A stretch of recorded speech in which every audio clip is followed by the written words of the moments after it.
Muy buenas, bienvenidos y bienvenidas a un nuevo episodio de Vino al Natural, el podcast de vino natural en español.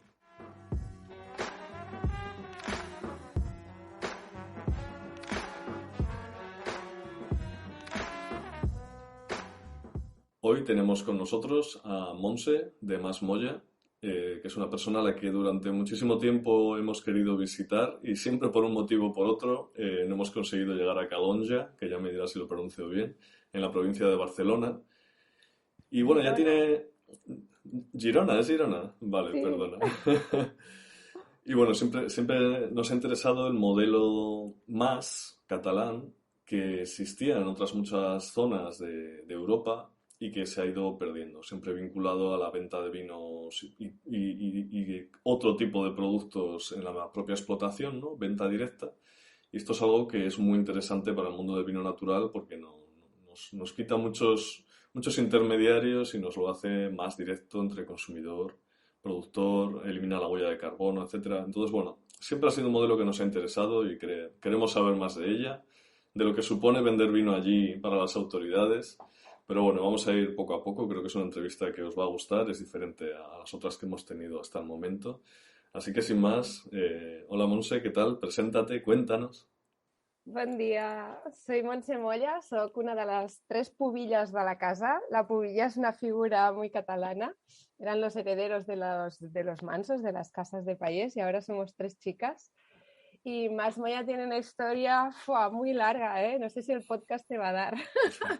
Porque el documento más antiguo que conservamos es de 1338, o sea, te estoy hablando de la Baja Edad Media, y generación tras generación en mi familia hemos seguido con la tradición familiar de tener una casa de payés, un mas, donde se elaboran todos los productos y donde se venden directamente a los clientes, entre ellos, pues el vino, sí.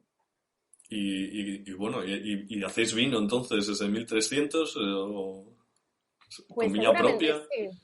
Yo creo que sí. Hay constancia, creo que el primer documento que habla de vino en casa es de 1726, si no lo digo mal, y era uno de esos documentos súper curiosos.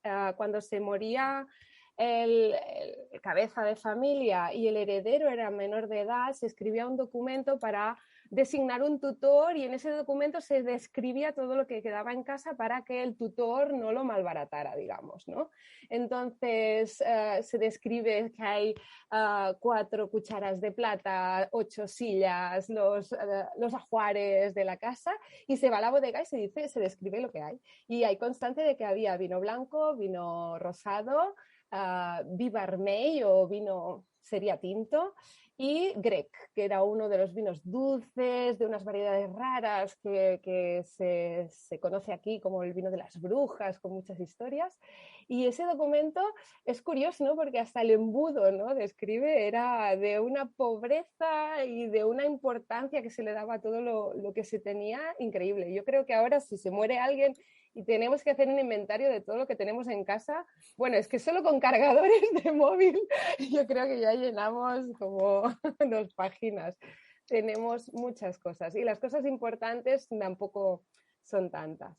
Entonces, estamos hablando de una casa en la que ya una era, que es donde se batía el trigo para hacerse el propio pan. La gente tenía la pastera, que era una mesa donde se hacía el pan de la casa para toda la semana, y a la corda, als porcs, donde se tenían los cerdos. Todo era el reciclaje en máxima expresión, el cerdo, ¿no? Y se hacía la matanza.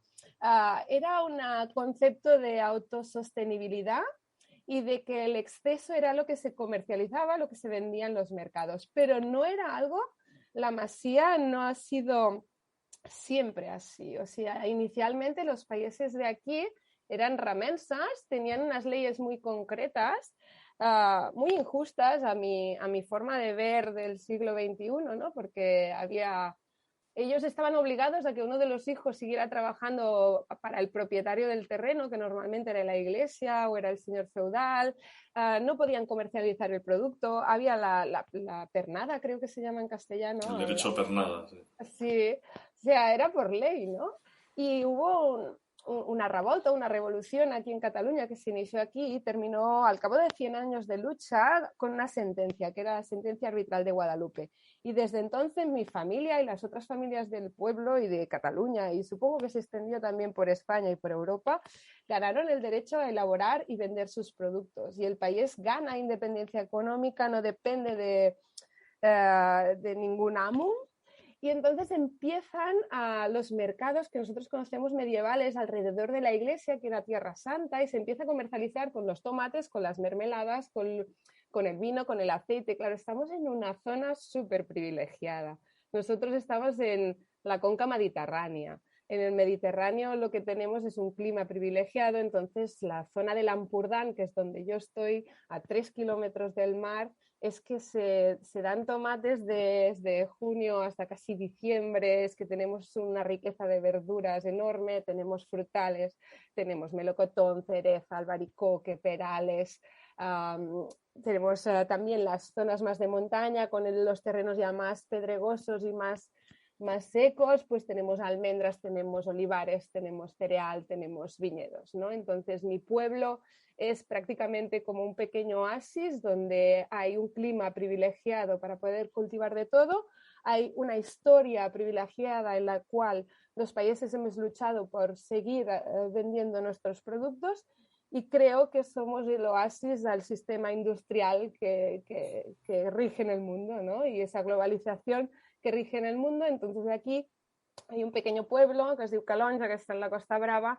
donde els remenses aún siguen vivos, ¿no? Donde esta filosofía de la Edad Media aún funciona y seguimos vendiendo en los mercados locales. Y sí que es verdad que la gente no nos conoce por vender lechugas o por vender los melocotones, nos conocen porque lo que nos ha hecho especiales es el vino. El vino nos pasó que ahora, yo era pequeñita, pues ahora, ostras, es que pasa el tiempo pasa rápido, pero yo debía tener unos 10 años y ahora tengo 38, pues tuvimos que volver a defender un concepto que para nosotros era básico y era que un país podía vender su producto, ¿no? Y cuando empezó la industrialización del proceso, las denominaciones de origen, el concepto de que el vino era un producto industrial y no un producto agrícola, tuvimos la presión de la administración para que cerráramos la bodega o nos diéramos de alta de industrias. Y era una opción, ¿no? Sí, yo te paro. Antes de meternos en este tema, que a mí me interesa bastante, cuéntanos un poco más de Masmolla. O sea, ¿cuántas hectáreas tenéis? ¿Cómo hacéis la agricultura? ¿Cuánto viñedo tenéis? ¿Qué variedades? ¿Cómo es la bodega también? ¿Qué tipo de barricas? Que sé que son unas barricas bastante especiales. Cuéntanos más de Masmolla. Es que a eso iba, ¿no?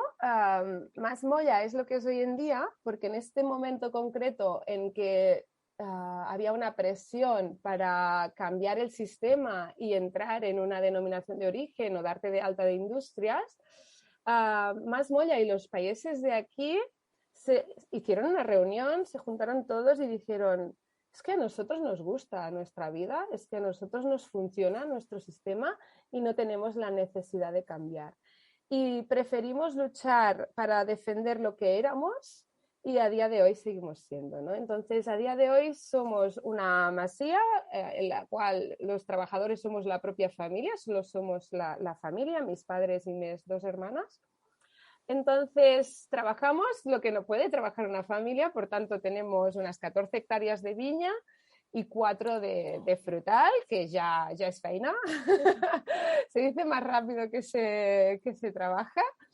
Y lo seguimos elaborando todos nosotros mismos y lo seguimos vendiendo todos nosotros mismos, que es una cosa que me sorprende mucho porque nunca contemplan las horas, ¿no?, que dedicas a la venta y que también son muchas. Y lo bonito de casa es que estos viñedos, estos frutales, son todos de variedades antiguas. El concepto de vamos a plantar solo una variedad aquí no existe, sino que como somos pequeños productores y vendemos directamente al cliente, lo que nos interesa es tener muchas variedades de albaricoque, porque cuando se termina una empieza la siguiente y vamos vendiendo. Lo mismo con melocotones, lo mismo con las uvas. Yo soy una bodega pequeñita, si solo tengo chardonnay, para no meterme con ninguna variedad de aquí, te digo chardonnay, Y si yo solo tuviera una variedad, 14 hectáreas, ¿cómo cojo toda esta uva? ¿Cómo elaboro yo solita toda esta uva? Es inviable, ¿no? Entonces el país es pequeñito, que tiene muchas uvas distintas, hace blancos, hace rosados, hace tintos de muchas variedades distintas, entonces la vendimia pues es muy escalonada, ¿no? Y es absorbible para una pequeña bodega, ¿no? Y esa mentalidad de voy a hacer un viñedo nuevo. ¿De dónde saco el material vegetal? Pues de mi viñedo viejo de mi padre o de mi abuelo o de mi bisabuelo. Y mi padre ha hecho eso y mi abuelo hizo lo mismo y mi bisabuelo hacía lo mismo. Entonces, las parras de nuestros viñedos, de los de mi casa y de los vecinos de los países de aquí, cuando decimos malvasía, estamos hablando de una malvasía que genéticamente es mínimo 200 años en el territorio. I quan hablamos de Culla de Gall, de Blanc de Cera, de Picapolla Muscatella, de Mullí, de Chimoy, son todo uvas absolutamente locales, minoritarias y que ya prácticamente no se encuentran en ningún sitio. ¿Y la filoxera cómo se afectó? Porque toda esta mala conservación varietal, claro, tuvo que pasar un mal momento ahí, ¿no? Llegó la filoxera y todo. Que supongo que Sí, fue sí, tu bisabuelo el que la es que mi lidió. bisabuelo era un personaje muy especial porque era de los pocos que era ingeniero técnico agrícola y hasta el siglo XIX que un propietario de una finca fuera ingeniero no era normal y además se casó con una chica de la clase alta de Can Muntaner que hacían corchos. Es una zona, la mía, muy conocida por el corcho, entonces era una fábrica de 1000 trabajadores, exportaban corchos hasta Alemania. Entonces, tenían un nivel cultural alto, estaban informados y tenían capacidad económica. Y cuando la filoxera empezó a arrasar en Francia, fue muy rápido, pero hubo una preocupación desde aquí, se fueron a Francia, vieron cómo estaban solucionando el problema y de hecho el primer vivero que existió en España fue en Calonge. Fue un vivero que hicieron 4 de estos países más grandes, más potentes de la zona y empezaron a injertar antes de que la filoxera llegara. Wow. Entonces, esto es uno de los pequeños detalles que ha hecho que en Calonge se conservarán más variedades de lo que es normal. Llega un punto en que no me acuerdo del título del nombre, pero hay unos chicos que están haciendo una guía que se llama Guía de los Vinos Guía de los Vinos de Cataluña, creo que se llama, y son hechos con variedades catalanas. Entonces ellos cuando empezaron el proyecto cogieron un libro de principios de siglo y dijeron, ¡guau! Es que había 100 variedades en Cataluña distintas. Vamos a ver qué queda de ello, ¿no? Y se han encontrado que los vinos que se hacen hoy en Cataluña son de las 11 variedades de estas 100. Así que el 90% se puede considerar que están prácticamente perdidas o ya nadie las conoce, nadie las utiliza. En cambio, llegas a Calonge y hemos conservando 90 de estas variedades, ¿no? Es absolutamente al contrario, Wow. hemos perdido muy poquitas, o es que jamás estuvieron aquí y por eso no se perdieron, no lo podemos saber, ¿eh? Hay un trabajazo enorme a hacer, es un disfrute, pero es una sensación de desconocimiento, de ir vendimiando cada año tus propios viñedos y de golpe ver una que decías, ostras, ¿está seguro que es? Y empezar a mirarla todos, no ponernos de acuerdo y marcarla, otra que vuelves a marcar como desconocida, porque claro, como tú sabes, pues claro, cualquier uva es genética, pero es ese ambiente, ¿no? Podría ser que por virus se mostrará distinta, pero a veces es que no es que se muestre distinta, es que la analizas genéticamente y es distinta. De 30 variedades no llegamos a 27 que marcamos el primer estudio que hicimos con La Rioja, 11 han salido únicas en el mundo y de ellas estamos haciendo vino nosotros. ¿Esto en Entonces, Masmoya o en Calonge todos los países? 3 países, 3 viñedos, 11 variedades únicas al mundo. Este Wow. año queremos, bueno, ya hemos hecho el muestreo septiembre pasado, hemos marcado las 90 que teníamos en la cabeza y creemos que saldrá alguna más. Es que tiras una piedra y sale una. El chico de La Rioja, Pedro Balda, un chico majísimo, y iba, ¿cómo puede ser que yo lleve 20 años, no sé cuántos me dijo, buscando variedades en La Rioja y haya encontrado 3 y aquí en una mañana encuentre 11 y llevo años investigando, ¿no? Es por una situación histórica. Aquí se ha conservado el país tradicional que elabora sus vinos de sus viñedos y de su familia, ¿no? Entonces, yo no me voy a ir a comprar un merlot para hacer un mejor vino porque plantar merlot quiere decir que pierdo la viña del abuelo, la uva esa que mi abuelo decía que hacía un buen vino y te puede el corazón a la cabeza, ¿no? O sea, a vosotros no os influyó para nada la época de los años 90 de plantar Cabernet Sauvignon, Merlot, ahí no habéis plantado nada de todo esto. ¿Qué va? ¿Qué va? Es que creo que me costaría trabajo identificar uno, porque no, creo que hay uno o dos que lo haya hecho, pero en un viñedo y seguramente se arrepintió. Ah, Es impresionante porque el vino no de se Cataluña, adapta, no se claro, adapta bien. es que el vino catalán a día de hoy es conocido pues por cuatro variedades, ¿no? Al final, las que hacen el cava, el Sí. macabeo a veces como monovarietal y en tintos una influencia francesa enorme y luego la garnacha, ¿no? Que tampoco es una variedad típica, digamos, de Cariñena y garnacha, sí, la son cariñena. Priorato y Ampurdá, son cariñena y garnacha, buenísimas. Y es que a veces yo, Mm. cuando explico, cuando viene gente, porque además estamos en una zona muy turística, hay mucho interés en conocer la tradición de la zona y casi antes era más interesante para la gente de afuera que por la gente de aquí, porque la gente de aquí lo veía normal. Claro. Porque estaban acostumbrados. Sí, hombre, en los países que hacen vino de estas uvas, sí, hombre, de toda la vida, ¿no? Al picapollo, al Vino molino. malo y tal, vino malo. Vino de payés, en plan, es como un cacharro viejo, sí, como se hacía antes, en plan. Qué fama tiene a nivel, o tenía a nivel local el vino de Pallés? ¿Tenía fama de algo atrasado, cutre, viejo? ¿Llevó una fase en la que la gente compraba vino embotellado? ¿O nunca ha pasado eso? ¿Siempre habéis tenido una demanda? Total, yo creo que en la época de mi abuelo era el vino de Calonja, tenía reconocimiento y se valoraba muchísimo y era una época donde se consumía producto local 100%. Es que, jolín, yo ahora escucho venta de proximidad, kilómetro cero, producto local del mercado. Mi abuelo hacían kilómetro cero, venta de proximidad, slow food, yo qué sé, es que hay un montón de nombres en inglés para explicar cosas que se habían hecho toda la vida, ¿no? Y esa necesidad de marketing tan bestia cuando no han inventado nada nuevo, es volver un paso atrás, que hacía falta, ¿eh? Y que gracias a Dios este marketing nos está soplando a favor, pero era lo normal, igual que un 600 era un coche normal, el vino de Pallés sin filtrar, sin clarificar, sin reflexionar, casi te diría, era lo normal y se apreciaba y la gente lo consumía a diario. Pero luego llegaron los 90 que dices tú y claro, aparece el coche nuevo de marca, ¿no? Esos vinos de marca que se decían, etiquetados, filtrados, siempre estables, siempre perfectos. Y eso se empezó a valorar más y se empezó a entender el concepto calidad más como uniformidad de resultados, que eso es un concepto muy industrial, ¿no? Te vamos a garantizar que el vino saldrá así. Y mi marca te dará ese sabor y ese regusto que a ti te gusta y volverás a comprar ese vino y será lo que tú esperas de él, ¿no?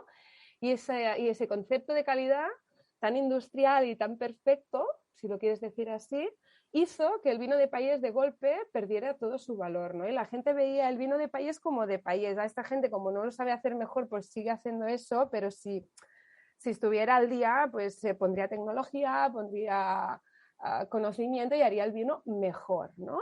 Esa es la generación de mi padre. Mi padre, pero muy importante y muy tozudo, decidió que no, que él seguía haciendo el vino como lo había hecho siempre, ¿no?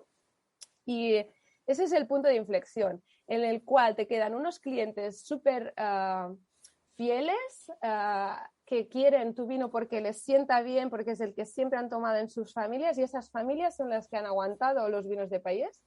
Y ahora mi generación es otra tuerca, ¿no? Es una vuelta atrás y de golpe ese coche viejo ya no es viejo, es un coche clásico, es vintage, ¿no? Es molón, es natural, es kilómetro cero.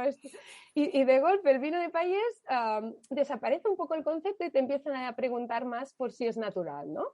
Pero es natural, pero... Y sí, claro, todos los vinos hace 200 años eran naturales. Es que nadie filtraba, nadie añadía levaduras, nadie... No, todo el mundo lo hacía así. Todos los abuelos, que puedas hablar con ellos y que hayan hecho su vino en casa, lo hacían natural, claro que sí. Has mencionado un montón de conceptos que es que a mí me parecen muy interesantes, ¿no? El primero es el tema de la identidad, porque cuando te he preguntado por qué no plantasteis Syrah, Cabernet y tal, me has dicho no por una decisión enológica, sino porque era el viñedo de mi abuelo. Y yo creo que eso es una cosa que en España se ha perdido mucho, ¿no? Y es que Cataluña, en cierto modo, ciertas zonas de Cataluña son diferentes. Es esta lógica del cariño a la herencia, ¿no? Mientras que si el viñedo no es tuyo, o estás comprando una finca, o incluso si ves que lo que hacía tu abuelo era súper cutre y no lo valoras, realmente qué más te da arrancarlo, ¿no? Prefieres arrancarlo, acabar con él, y así hemos acabado con todos los viñedos viejos de calidad, ¿no? Y luego otra cosa que me parece súper interesante es todo este tema del marketing que se le da ahora a todo, ¿no? Parece que hay que acabar con la realidad clásica o tradicional, donde están las variedades antiguas, donde están los viñedos viejos, los terroirs, donde está el saber hacer, y luego todo eso lo desmontas y lo vuelves a montar como hacen los chinos, ¿no? Que construyen una Torre Eiffel falsa y vamos a visitarla. Pues eso es un poco el vino actual, yo creo, ¿no? Que si es natural, que si es slow. En realidad, lo que nunca hemos sabido es conectar la tradición con la modernidad, ¿no? Sin necesariamente pasar, como dices tú, nuestra generación, que ya parece que si no lo vendes como algo vintage o cool, o vamos a ver a este payés, a mí eso tampoco me acaba de convencer porque yo quisiera que fuese normal, que la gente bebiese vino y punto, sin tanta historia, ¿no? Conozco gente que ha ido a comprar vino a Masmolla de Barcelona y que me dice, claro, es que es una experiencia. Digo, tío, yo si estuviera en Barcelona es que no iría por la experiencia. Iría para echarme un vino con Monse y me traería un vino de puta madre a casa, ¿sabes? No sé, que no le veo necesario otra vez darle ese halo de experiencia, de algo cool y tal. Pero es que es una experiencia porque, pero es que es una experiencia para una persona de ciudad ver una gallina. Porque ¿cómo te lo diría? Nos hemos alejado tanto del origen de los productos que ya no tenemos nada que nos conecte con ellos. Es que los niños de la gran mayoría de la gente vive en ciudad, no conoce cómo se elaboran las cosas, de dónde salen, no saben en qué momento es temporada de nada. Hay una desconexión tan bestia con la agricultura que volver a tener la posibilidad de tener un contacto directo con ello, claro, es algo extraordinario, ¿no? Cuando antes ibas a casa del tío, a casa del abuelo, alguien de tu familia era payés o tenía cuatro gallinas, pero es que ahora ya no, ahora ya todas las gallinas están en una granja, todas concentradas, todo el cereal está concentrado en un país, todos los cerdos en otro, y vamos moviendo las cosas por el mundo. El concepto de globalización es muy bestia y nos hemos desarraigado del origen de lo que comemos y ya no sabemos qué comemos ni de dónde proviene ni cómo se procesan las cosas. Hay una ignorancia tan bestia que poder preguntar directamente a un país una cosa es casi un privilegio. Yo me doy cuenta, la gran mayoría de los mercados son rabanados, son gente que va a Mercagirona y compra plátanos, naranjas de y las revende en los mercados, pero no son ellos los que están haciendo el plátano, ni la naranja, ni el melocotón, ¿no? Y es un sistema que funciona porque estamos alimentando a mucha población, pero al mismo tiempo no sé si es sostenible, porque es sostenible en el sentido que todo el mundo come, pero no es sostenible a nivel de paisaje y de conciencia, ¿no? Porque estamos creando paisajes con solo cereal, solo olivares, solo viñedos. Y la gente vende como un mar de olivares Andalucía, como un mar de viñedos La Rioja, y debería de ser el policultivo en pura esencia y no podemos tener eso, ¿no? Entonces, si hay un pequeño pueblo, un pequeño sitio donde tú conoces la persona que está cogiendo el melocotón, es más, vas andando por los caminos de mi pueblo y nos encuentras, a uno lo encuentras labrando, al otro lo encuentras cogiendo melocotones, al otro lo encuentras regando y la gente te conoce y la etiqueta eres tú, ¿no? Y sabe cuándo hay melocotones, yo no hace falta que lo cuelgue en Instagram, porque me ven con unos melocotones, ven que están madurando, ven que se ponen rojos y te preguntan, ¿pronto habrá melocotones? Y yo, sí, yo creo que la semana que viene ya cogemos. Y luego te pasan por casa y dicen, vengo a comprar melocotones, ¿no? En cambio, me acuerdo una vez de una chica de Barcelona que me llama en el mes de febrero y me dice, Monse, ¿ya tienes cerezas? Digo, ¿en febrero? ¿Cerezas? Yo no sabía si reír o llorar. Y dice, sí, porque en la bucaría ya había cireras. Y yo, ya, pero no hay hojas en los árboles. O sea, has mirado por la ventana. Yo qué sé de dónde eran las cerezas. O sea, ya hay falta de conexión. Y si alguien quiere un vino de Masmoya, ¿cómo hace? ¿Tiene que ir por Oye, allí? es un problemón. He oído cosas, cuéntame. Mira, no, yo es que abro la puerta por la mañana a las 10, porque primero voy a dejar los niños al cole y esas cosas. Y si estamos en casa, si estoy trasvasando, estamos por aquí, pues la puerta está abierta y tocas el timbre y sale mi madre o salgo yo, es alguien y me dices, bueno, si quiero vino. Y yo, ¿qué quieres? Mira, tengo este y este. Lo prueban y lo compran y ya está. Lo que pasa es que solo está aquí. No lo puedes encontrar ni en ningún distribuidor, no lo puedes encontrar en ningún restaurante, no lo puedes encontrar... Bueno, es mentira, en algún restaurante de aquí cerca sí, pero no está al alcance de la gente. Pero Y ¿cómo no, funciona? Porque tenéis barricas grandes, ¿no? ¿Qué hacéis? ¿Lo embotelláis y vais vendiendo por botellas? ¿O sacáis por litros? bueno, ¿O es yo que te pido, Monse, quiero 10 litros para cuando abras la barrica? ¿Cómo funciona? no. Mm, ¿Cómo te lo cuento? Para que te imagines, yo tengo una bodega muy larga con 140 toneles de 600 litros. Entonces, nosotros cosechamos por viñedos. Hay viñedos que hay 3 variedades, hay viñedos que hay, lo que te decía, 14 ahí todas juntas y las vendimiamos juntas y sale un vino de ese viñedo. Pero evidentemente cada barrica fermentará a su ritmo. Entonces, cuando termino vendimia y ha fermentado todo, más o menos por noviembre, que se van calmando las barricas y hay silencio, yo empiezo a probar vinos y encuentro 3 barricas de blanco que están brillantes, están claras, digo, ostras, estas ya las puedo embotellar y está bueno. Hay otra que está turbia, hay otra que aún no ha terminado de fermentar, una está más dulce y con esas me esperaré más y las dejaré. Entonces, el proceso en casa es de los vinos que ya están más finalizados y que consideramos que están bien, los empezamos a vender y los vendemos de barrica en barrica. Y cuando se termina una de esa viña, pondré la siguiente y luego la siguiente, la que considero que está mejor para ese momento. Pero ese qué pasa, que cada vez que la persona que viene y viene a comprar vino se encuentra una barrica diferente y por tanto tiene un gusto diferente y nunca puede repetir. Y eso puede ser algo súper divertido para una parte de la gente que dice, qué guay, cada vez que voy allí hay un vino diferente y pruebo cosas distintas, pero es un problema para los que dicen, es que el otro me gustaba mucho y quería el mismo, ¿no? Quiero el mismo Y del año pasado, ¿no? quiero el mismo del año pasado. Es ¿Cuál que de el las último 140 barricas? estaba tan bueno el de la 29, ¿no? Entonces, una vez al año, sí que es verdad que damos la posibilidad de hacer como una reserva. Del 1 de marzo hasta el 19 abrimos 30 barricas. Wow. La gente viene a probarles, los clientes de siempre toda la vida vienen, prueban las 30 si pueden, a veces a la 15, 16 ya se están liando y me dicen la segunda ya estaba muy bien. Pero intento guiarlos un poco, ¿no? Pues probamos un tempranillo y me dice, es que no tiene nada de acidez, tiene poco cuerpo, pues vamos a probar una cariñena, o sea, cambiamos de... No hace falta que pruebes todos los tempranillos, saltamos a cariñenas y vamos probando juntos y cuando encuentran la barrica que les gusta, dicen, ese va a ser el vino de casa, ese va a ser el vino que voy a consumir todo el año porque me gusta esta barrica y quiero 120 botellas. Y esas 120 botellas yo se las reservo para él y cada vez que él, yo cuando lo tenga embotellado, viene a comprar, me dice, de mi barrica. Y va cogiendo siempre 20 botellas o 25 y va consumiendo siempre de su barrica. Qué Y así bueno. durante un año, al menos un año, tiene el mismo vino. Sí. ¿Y llenáis todas las barricas? ¿Qué producción tenéis? Ostras, me encantaría, ¿eh? Sería guay, ¿eh? Cada año todas llenas. No, depende del año. Este año, mira, esta mañana mi padre, hay menos malvasía.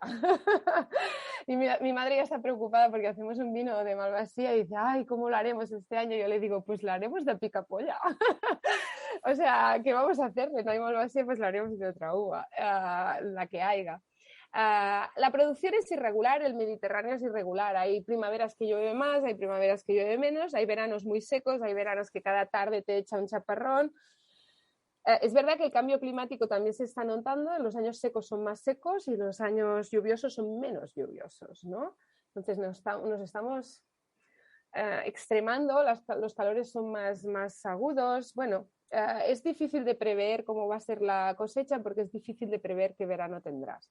pero más o menos oscilamos. Yo siempre digo una media de 50.000 botellas al año. Ojalá hiciera 70.000 cada año, pero no es lo real. 16, 17 fueron años súper secos y nos quedamos con 35.000. Y se dice más rápido, ese año sufrí tanto, la gente venía a probar los vinos y tenía la mitad de barricas. Y entonces a todo el mundo le decían, no, este año tienes que beber la mitad del vino. Pero ¿qué me estás diciendo? Pero yo lo necesito, me decían, ya, pero es que no tengo, o sea, y si tú coges 50 menos, tengo 50 para otro, ¿no? Y va como dosificando, ¿no?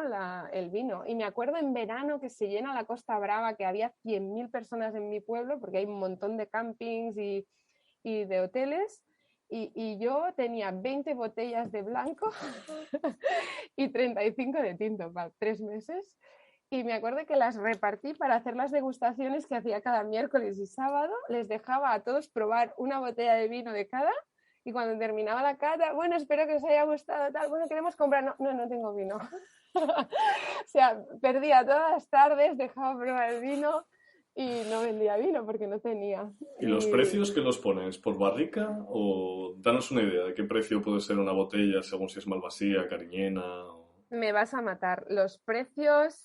Mira, los vinos viejos iban a 1 euro por año. Cuanto más viejos, más valían. 10 años, 10 euros. Nunca tengo vinos de 10 años. Lo máximo que he llegado es a 5. 5 o 7 es la máxima paciencia que tengo. Es una cuestión de espacio también. A veces hay vinos que tienen capacidad de envejecimiento, pero te entran las nuevas cosechas y no puedes guardar 10.000 botellas durante 10 años, porque es un número de botellas que es imposible de guardar, pero lo intento hacer en el máximo posible porque los vinos naturales dicen, ay, no aguantan, pero ¿qué dices? Pero si hay variedades que no, pero hay variedades que tienen un tanino, una acidez, una estructura, un grado alcohólico que dices, esto hay para tiempo. Y hay otros que no tienen esa cantidad de alcohol o ese esqueleto que te puede dar una acidez, y dices, pues que lo disfruten de joven y ya está. Y hay que saber adaptarse a cada una de las variedades, hay que saber leerlas, las cosechas, las variedades, los viñedos. Los más jóvenes y los más viejos no tienen nada que ver. ¿Y ahora qué nos pasa? Que teóricamente los vinos más jóvenes, los de menos capacidad de envejecimiento y más prácticos de embotellar, vender, son los más económicos y son los que la gente disfruta más, creo, porque son los del día a día. Más fáciles de beber, ¿no? Una tortilla de patatas, pues un rosado, ya está. Y valen 1,65 €, es el más económico que tengo. O sea, y no hace falta beber Coca-Cola cada día.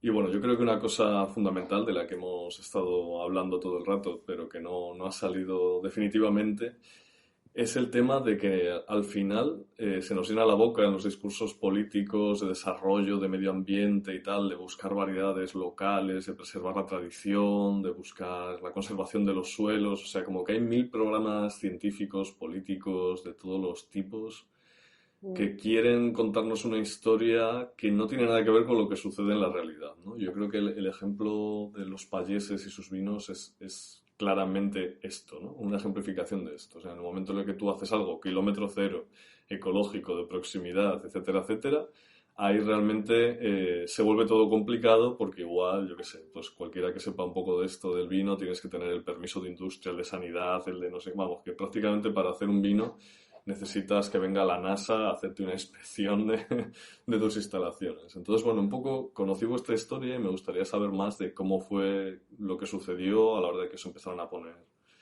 problemas para vender, ¿no? Es una lucha que te contaría muy bien mi padre, porque yo la recuerdo de pequeñita, pero sí que fue el tema de conversa de todas las comidas en casa. Hay que tener muy claro que el vino no es un producto industrial. Y esa es nuestra base. En la época del Ramensas, cuando hubo la primera lucha aquí para elaborar nuestros productos, estoy hablando de la Edad Media, se hablaba de todo tipo de productos y se hablaba de aceite, y se hablaba de vino, y se hablaba de mermelada de tomate. O sea, lo que pasa es que el vino tiene un gran valor añadido y en el siglo XXI yo creo que se ha intentado que el país elabore a la uva, la industria compra esta uva al país, elabora el vino con todo su valor añadido y las grandes distribuidoras o supermercados o dile como quieras son los que están haciendo la venta, ¿no? Y hay una segmentación muy clara de el agricultor hace este trabajo, la industria está elaborando y los otros están vendiendo. Y aquí gana todo el mundo menos el agricultor y eso es una realidad. Los precios que se están pagando a los agricultores por kilo de uva es una auténtica vergüenza. Una auténtica vergüenza. Mira, me acaban de pasar ahora por WhatsApp que Freixenet aún quiere hacer más kilos en la de Ocava, ¿no? Es una filosofía que a país no existe. Para nosotros un país es una persona que de sus tierras elabora sus productos y los vende. Y por tanto englobamos los tres pasos, ¿no? Y eso ha existido, existe y existirá siempre porque es un derecho que tenemos y no podemos perder este derecho. Entonces, lo que nos pasó es que preferimos luchar por nuestro derecho como países a poder hacer eso, porque si dejamos de luchar por ese país que puede elaborar y vender, nos quedamos a merced de la gran industria que nos paga lo que quiere, ¿no? O sea, ¿quién fue el que, digamos, empezó a meter la mano ahí? ¿Fue algo de industria? ¿Fue la Generalitat? ¿Fue una denominación de origen? ¿O...? Fue la Generalitat, al Departament d'Indústries, perquè indústria... Bueno, és que ja antes el departamento era de Agricultura y ahora es Industrias Agroalimentarias. Y que es que le cambiaron el nombre directamente, ¿no? Y pasó de ser el Departamento de los Agricultores a ser el Departamento de los Industriales. Y solo con un cambio de nombre se vio perfectamente a quién se posicionaba tu gobierno. Y tu gobierno lo que quiere es prosperidad y que se mueva el dinero, y yo lo puedo entender, pero si hay gente que quiere trabajar con otra filosofía, porque al final es una opción de vida. Yo vivo en mi territorio y yo conozco mis vecinos y mis clientes y son parte de mi familia y no sé cómo explicarlo, pero yo te voy a defender mi tierra si la quiero y si la vivo. Y eso es lo que nos pasa aquí. Yo no veo la tierra o una planta con los conceptos de hoy en día de productividad, rentabilidad o producción. Es que son conceptos económicos. Es mi tierra y es donde mis hijos juegan, es donde yo levanto la mirada cuando estoy podando y me siento en casa. Es mi casa y como casa la siento mía y la cuido, ¿no? Y la cuido porque será la casa de mis hijos, de mis nietos y de mis bisnietos. Y si mi casa ha durado 700 años, puede durar 700 años más y es el mejor regalo que les puedo dar, ¿no? La industria hoy en día es una mirada muy económica que solo va por kilos y cómo podemos extraer más, aunque luego el coste a largo plazo sea altísimo, ¿no? No es nuestra forma de ver, no es nuestra forma de Claro, ver. ellos lo que quieren es que seáis productores de uva, ¿no? Y que la vendáis a las industrias de la DO que te toque y a Sí. precios que no sé cómo estará en Cataluña, pero vamos, seguro que por debajo del euro Debajo del euro y del medio euro y de los 30. La zona del Cava, el otro día me vino un pequeño país del Penedès, un chico joven, majo, que me dijo, creo que este año la cooperativa nos pagará la uva a 18 céntimos el kilo. De un kilo sale una botella, si lo haces más o menos bien. Entonces, si una botella de cava está a 8 euros, ¿por dónde van? O sea... y además asumiendo todo el riesgo, porque si no hay uva no vendes y si no les interesa comprarte toda la que tienes no te la compran, o sea, es una cosa increíble, no sé, es un abandono de la paisía, es lo que dices tú, en la boca sí, hagan anuncios de venta de proximidad, pero a la práctica todas las normativas y el funcionamiento va por otro sitio. Entonces nosotros hicimos una lucha, nos querían cerrar la bodega, nos pusieron una multa de 300 euros. Pero tuvimos la gran suerte de que la justicia es lenta. Y el tiempo que nos ha dado la justicia ha sido suficiente para que Europa nos dé la razón.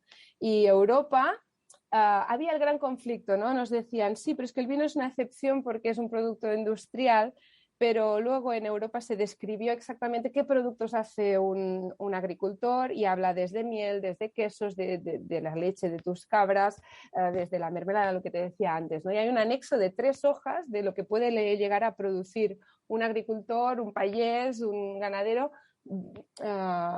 pequeñito. Al final es lo que tú puedes producir, lo que tú puedes vender. Y te limita a poderlo vender solo directamente a tus clientes, en los mercados de tus pueblos, en tus ferias, en el restaurante local. Te limita mucho. Yo no tengo el mundo delante, yo solo tengo la gente de mi alrededor, pero tengo la gran suerte de que soy una pequeña producción, la gente de mi alrededor está muy acostumbrada a ir a los países a comprar y por tanto son ellos, ¿no?, los que han decidido que el producto de país funciona porque vienen, cogen el coche y compran. O sea, que tuvisteis que ir a juicios y estar años en litigios y todo esto. ¡Qué horror! No llegamos a juicio porque el día antes presentaron los papeles 24 horas más tarde o algo así. Creo que fue adrede. Creo que lo hicieron porque, no sé, es especulación. A lo mejor si íbamos a juicio y ganábamos, Era peor, ¿no? era peor que dejarnos hacer. Porque al final, es lo que te digo, ahora mismo se publicó en el BOE, está también publicado en Europa y por tanto es una realidad que un país puede elaborar y vender sus productos. Y el vino está entre ellos y los aguardientes también. Ahora, siempre y cuando sea tuyo, no te vayas a comprar uvas, no empieces a exportar por todo el mundo con 40 intermediarios, luego ya no. Pero mientras tú vendas a tu cliente, la trazabilidad es cero. Y lo bonito de esto es que yo no estoy comercializando, yo estoy siendo agricultora cuando estoy vendiendo mi lechuga y estoy siendo agricultora cuando vendo una botella de vino. Y gracias a eso puedo ser agricultora. Es Con increíble 14 hectáreas. porque, claro, yo soy científico, ¿no? Y nos mandan, pues, evaluar proyectos, ¿no? A veces de la Unión Europea y de otros países y muchísimas iniciativas con millones de euros van destinadas a crear más molla, ¿no? En los libros, en las teorías, un lugar donde se produzca, se venda en proximidad y demás, y requeriría inversiones de millones de euros y nunca iba a funcionar, porque nunca ibas a tener una persona que se iba a vincular a su tierra a trabajar el vino y el viñedo y las frutales de ese modo. Es increíble que tengamos que estar en el siglo XXI así, cuando además se dice y se sabe que es el futuro, ¿no? Este tipo de... O sea, vosotros es que es proximidad 100% Sí. y... ¿Qué hacéis en Llegó un agricultura? punto en que mira, el Google, ¿sabes que te envía un email diciendo los kilómetros que haces y lo que has visitado?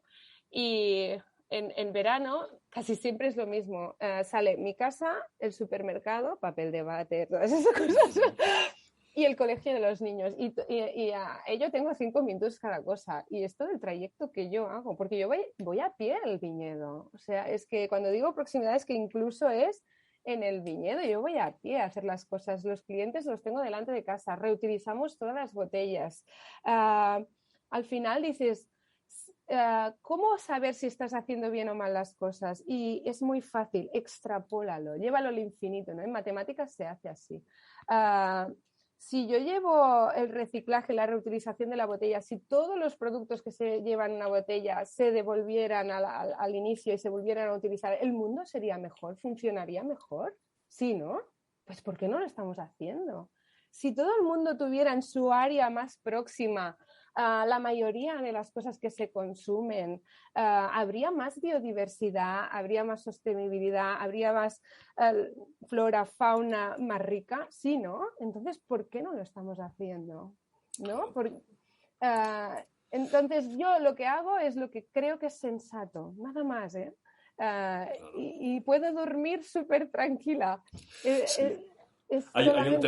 hay un tema que siempre hablamos con el vino natural, ya hablando de vino natural, y es el tema del gusto también, porque Mm, sí que es verdad que la gente debería el mundo ser así, más en proximidad y demás, pero la gente quiere productos procesados, tiene el gusto acostumbrado a vinos procesados, pero lo que me gusta de Más Moya es esta idea de que tienes 150 barricas, ¿no? O si no se llenaron todas, pues 60. Es decir, que quien más que menos va a encontrar su vino, ¿no? y eso Entonces... siempre lo digo. Molt Entonces, farà que no el trobem. claro, si eres un productor que hace un vino, pues bueno, es difícil que el gusto local se adapte a eso, ¿no? Pero al final, hombre, no vas a tener seguro un vino con roble francés nuevo, con levaduras de sabor a frutos rojos y tal, ¿no? Pero alguno, pues sí que tendrá su fruta, tendrá su cuerpo, su acidez, su frescura, ¿no? Entonces, bueno, hay a nivel de gusto que... En casa tengo 40 variedades yo sola, ¿eh? Alguna encontraremos que te guste. Tengo vinos más jóvenes, más viejos, con burbujas, sin burbujas. Al final, es que el tema del gusto es otro tema pilar en casa. Me pasaba cuando yo salí de la carrera, yo estudio enología. Y es que fue un cambio tan bestia para mí, ¿no? De conceptos, porque tú... la primera clase, me acuerdo perfectamente la frase del decano que dijo, tú dime qué vino quieres hacer y yo te enseñaré a llegar a ese vino. Y yo pensaba, pero si el vino se hace solo, pero si el vino... Yo en casa no decidimos cómo sale, ¿no? Entonces ya solo la primera frase ya no me cuadraba nada. Entonces me pasé 2 años estudiando cómo controlarlo todo y yo llegaba a casa y me pasaba que no se controlaba nada, ¿no? Y tenía como la sensación de que no estábamos haciendo las cosas bien. Y me acuerdo perfectamente un día que abrimos una botella de tinto y había hecho burbujas. 2 años más tarde o 3 años más tarde abríamos la botella y hace ¡puf! Y me vino mi profesor.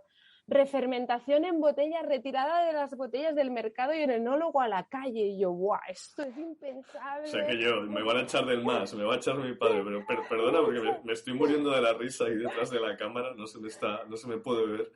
Pero ¿por qué? qué? Fue un drama para mí, ¿eh? ¿Por qué tu padre te manda a estudiar enología? ¿En qué momento se le... Bueno, porque era el futuro. Y entonces, no, yo medio escondiendo el vino, le saqué de otra barrica que no había hecho aguja, tal, le vendí. Y yo llego a casa con la botella, la dejo a probar en la cocina. Estaba mi padre y mi madre en la cocina, es que me acuerdo, era antes de Navidad que yo estaba en casa. Y le digo, guau, ¿qué vamos a hacer con el vino? A mí las botellas las volvemos a meter a la barrica para que se vaya al carbono, ¿qué hacemos? Tal, porque no puede fermentar. Y me dice, ¿cómo que no puede fermentar? ¿Por qué no puede fermentar? Muchas veces pasa esto. Y dice, mi abuelo les ponía un cordón y las ataba, tal, y tenían un nudo adrede para hacerlo. O sea, ¿el champán se inventó o salió? El champán salió. Entonces, yo me quedé así como... medio parada y me dice, pero bueno, ¿qué te ha dicho el cliente? ¿Le ha gustado? Digo, no, es que no se lo he dejado probar. Y me dice, ¿por qué no? Y sí le gusta. Y yo era como, no puede gustar, ¿no? Un vino que refermenta tinto no puede existir.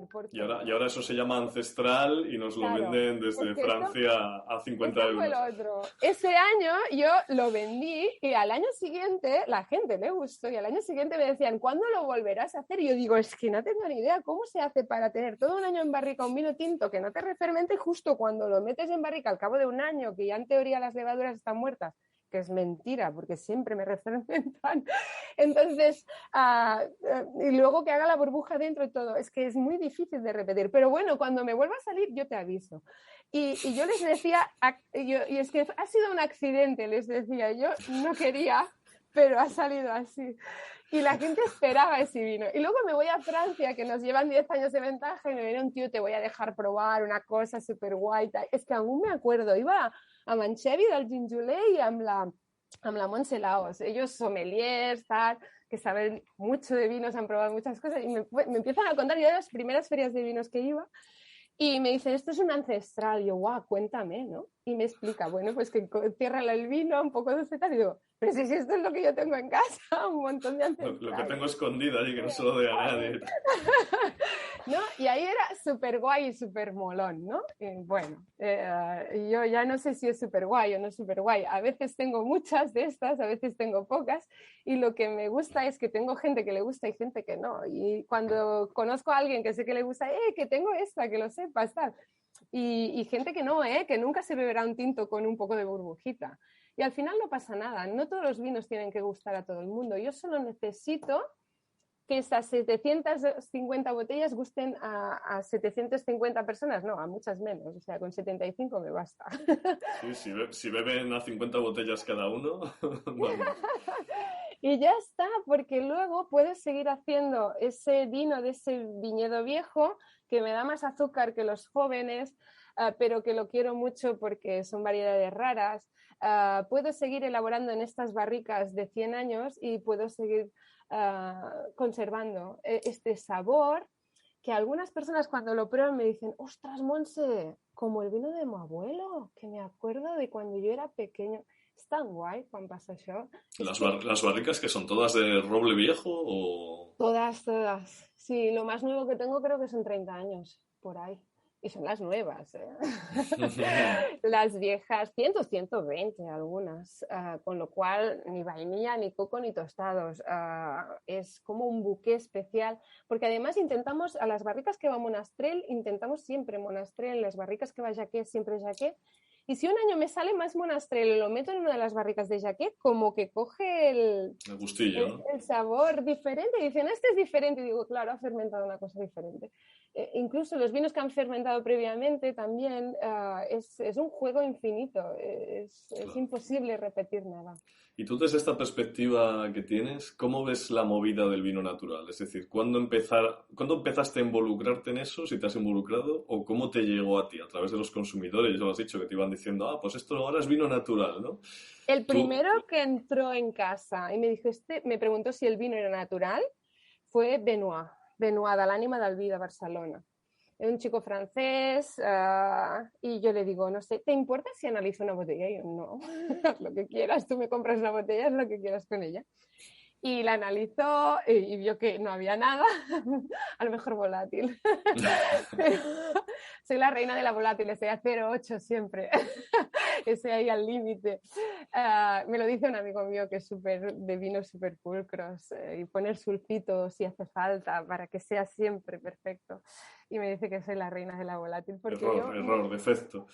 No, sí, no lo veo como un defecto ahora, ¿eh? Cuando estudiaba era un drama todo. Entonces, Benoit fue el primero, pero me acuerdo perfectamente el día que vino en Roger Viussà de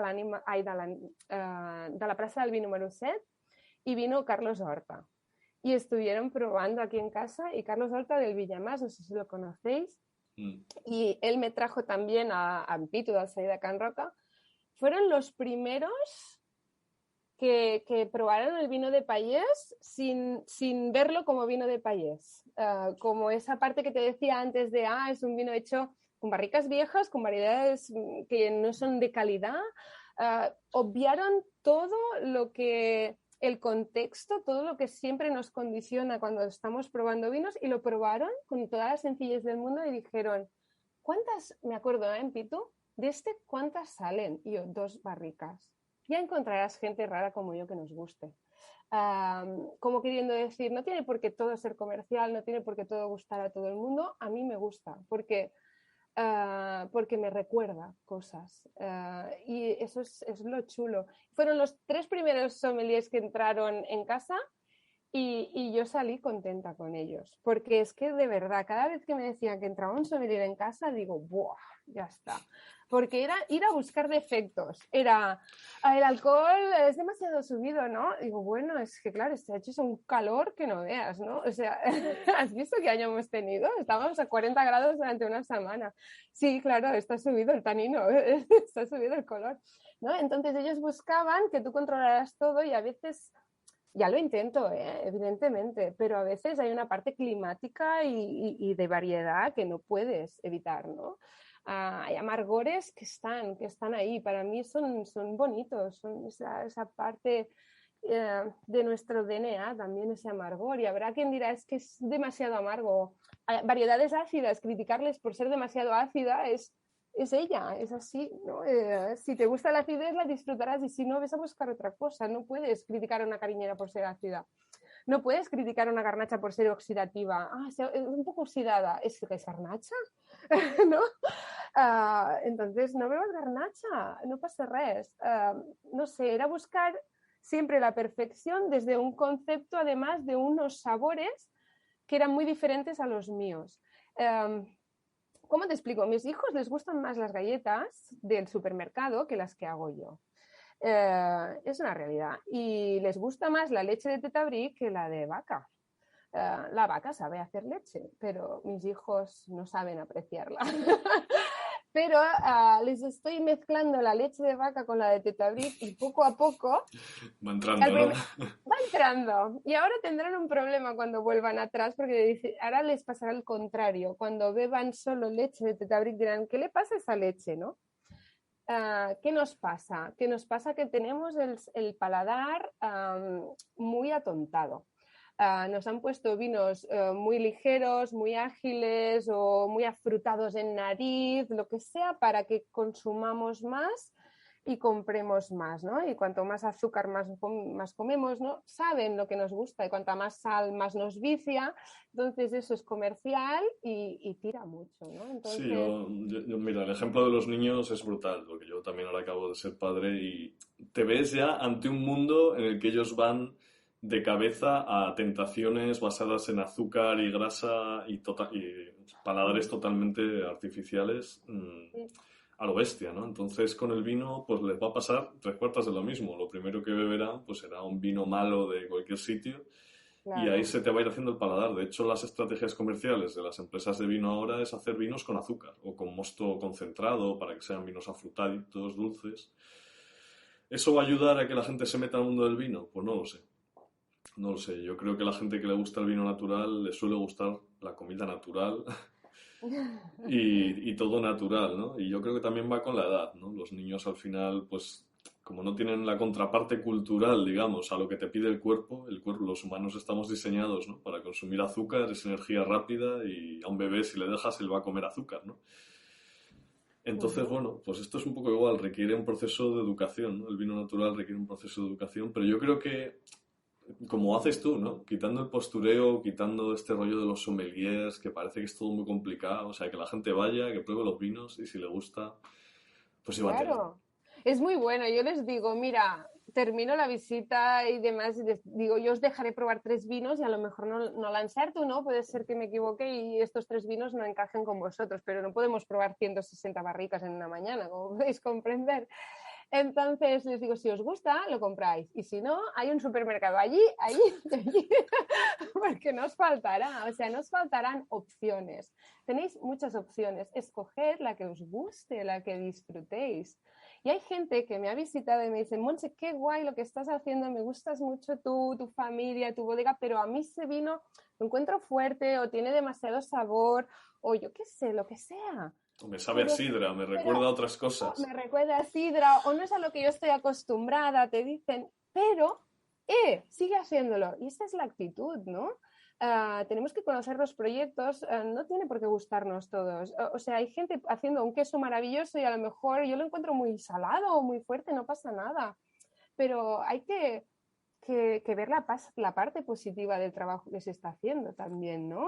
Porque ellos están disfrutando un paisaje, un territorio, y yo creo que la gente empieza a apreciar esto también. No Claro, solo se catan los vinos desde la óptica organoléptica, hay que catar los vinos desde la parte humana, de la persona que hay detrás, de las decisiones que hay detrás. Y a veces cuando pruebas un vino y conoces la persona, entiendes mejor el vino. O sea, si tú te vas a una zona, no sé si coneixes Carrial dels Vilars, és una bodega aquí a l'Empordà, pero es que Carles.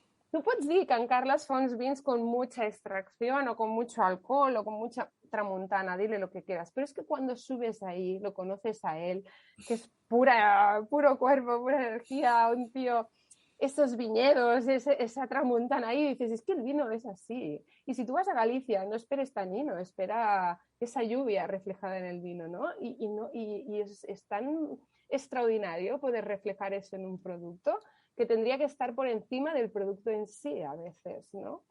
Que a lo mejor es pedir demasiado y al final es la ilusión que tú tienes cuando elaboras, ¿no? Que llegue un poquito de lo que tú haces. Igual que cuando cocinas con amor, ¿no? Que llegue un poquito de ese amor en esos canelones, ¿no? ¿Cómo Sí, se dicen? y que tus hijos no te lo rechacen y si quieren ir al McDonald's. Exacto, que no me tiren las galletas por la cabeza, que vean un poco que he hecho las galletas con cariño, aunque no sean perfectas. Claro. Son maravillosamente imperfectas.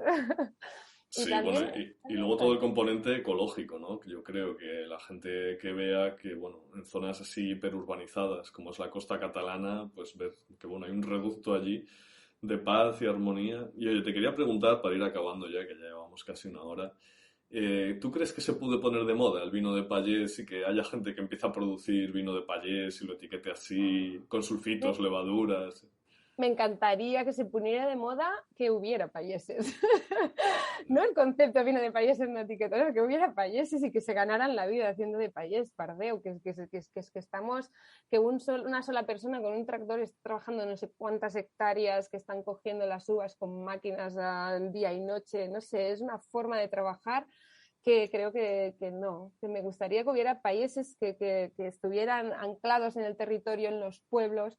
Y ahora cuando nos encerraron por COVID, yo estaba tan tranquila. Mi vecino de la izquierda en Jacastin tiene aceite, el de la derecha tiene, tiene tomates, lechugas y delante tengo un mar lleno de gambas. O sea, y tú ves que sufrir el mío de estar. Entonces, Estar como siempre, ¿no? sí, aquesta autonomía, esta sostenibilidad también es importante a nivel de seguridad alimentaria, ¿no? Esa parte de decir, ¿no? Es que somos capaces de generar lo que nosotros necesitamos, ¿no? Es algo que antes se valoraba muchísimo. Todo el mundo aprovechaba un rincón para plantar 4 patatas y se podías hacer un poco de, ¿cómo se llama? Codonys, membrillos para el invierno, ¿no? Y cualquier rincón se aprovechaba y todo se guardaba, se hacían botes de mermelada en casa, porque se entendía que no siempre todo está al abasto y que pueden pasar cosas. Y que el vino era parte de la comida, ¿no? No había toda esta separación que genera esta ansiedad, ¿no? No, era raro ver a un borracho antes, ¿no? Borracho con vino, me refiero. No, Entonces, es que claro, yo digo, claro, ahora como la gente va tan bien equipada con estos polares, estos súper zapatos que no pasa ni una gota de agua, pero antes la gente estaba trabajando y llovía y hacía frío y necesitaban calorías. Es ahora que estamos sentados en una silla, pero antes las calorías, la energía que te daba el vino, cómo te calentaba el cuerpo en la situación que estaban, pues también era importante. Y lo gastaban, lo gastaban. A lo mejor ahora tenemos un tipo de trabajo mucho más estático con menos necesidades calóricas, ¿no? Pero en ese contexto yo creo que estaba al orden de 2 litros por la mujer y 4 el hombre o algo así, creo que sí, bebían. según zonas, pero a principios del siglo XX sí, los hombres en el campo podían beber entre 2 y 4 litros tranquilamente. O sea Sí, que, pero es que a los 10 minutos los estaban quemando también, ¿no? claro. És así. Y además aquí en Cataluña tenim la figura del porró. El porró es como un decantador, para decirlo. Bueno, el porrón todo el mundo lo El conoce, porrón. ¿no? Porró. Sí, el porrón, ¿no? De beber así Porrón. en el campo. Exacto, de levantar. Era esa figura que, claro, eras una familia pobre, no tenías vasos de cristal para todo el mundo que venía a comer. Entonces el porró siempre estaba el centro de la mesa y era algo que ofrecías a la gente que pasaba que tenía sed. Si tú tienes sed, yo te ofrezco mi vino, ¿no? Mi producción y además en porró porque así podía beber todo el mundo y no pasaba nada, ¿no? Y es un símbolo de fraternidad, de hospitalidad, de compartir.